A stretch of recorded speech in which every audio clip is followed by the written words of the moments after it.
gbajúgbajà olóṣèlú ìpínlẹ̀ Ògùn tó jẹ́ olùdíje fún ipò gómìnà ẹgbẹ́ òṣèlú People's Democratic Party PDP lásìkò ètò ìdìbò gómìnà ìpínlẹ̀ Ògùn ọdún 2023 ìyún ọ̀nàrẹ́bù Ládipúpọ̀ Adébùtú tó jẹ́ ọmọ gbajúgbajà bàbá olówó ilẹ̀ Yorùbá ni ìyún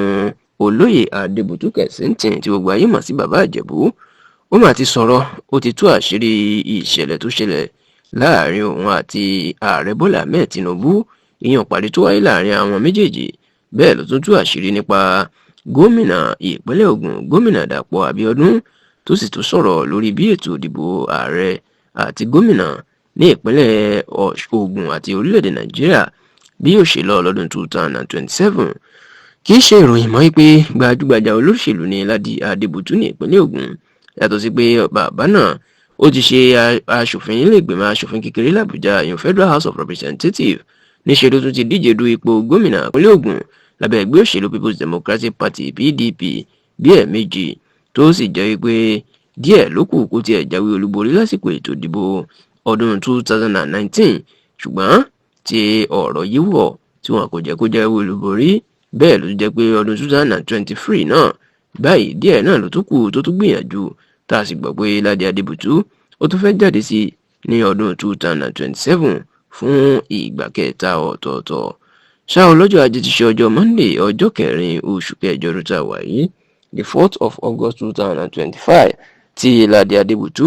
tó lọ ṣe ìpolongo òbò fún ẹgbẹ́ òṣèlú PDP lásìkò nítorí ètò ìdìbò láti yan aṣojú tí ó ṣojú agbègbè Ìkẹ́nnẹ́, Ṣàgámù àti Rẹ́mọ ní ilé ìgbìmọ̀ aṣòfin kékeré l'Àbújá.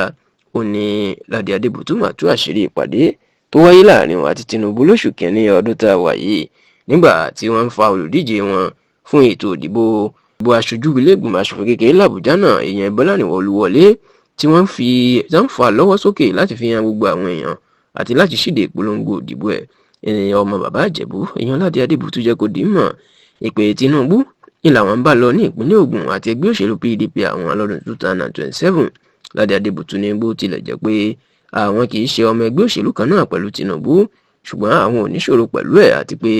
tẹnitẹni tìkísà ń ta àtàn ọmọ ẹni ìṣèdí bẹ̀bẹ̀rẹ̀ káfílẹ̀kẹ̀ síde ọmọ ẹlòmíì ni làwọn yóò fọ̀rọ̀ Tinubu ṣe ní ìpínlẹ̀ Ògùn. Ládi Adébùtú wá jẹ́ kó dìímọ̀ pé bóun ṣe ti fẹ́ tẹ̀lú Tinubu yìí kò túmọ̀ sí pé òun ti gba ti ẹgbẹ́ òṣèlú APC ní ìpínlẹ̀ Ògùn. Òní gómìnà Dàpọ̀ Abíọ́dún ṣe dáadáa rárá, ó ló ti bà ìjọba ìpínlẹ̀ Ògùn jẹ́. Kódà ó ní òun sọ eléyìí fún Tinubu lóṣù kìíní táwọn jọ sọ̀rọ̀, táwọn jọ ṣèpàdé, tó sì ní lọ́dún 2027 àwọn yóò lo gbogbo agbára wọn láti gba ìjọba kúrò lọ́wọ́ APC àti gómìnà Dàpọ̀ Abíọ́dún, ṣùgbọ́n Tinubu làwọn yóò ṣàtìlẹ́yìn fún lópin.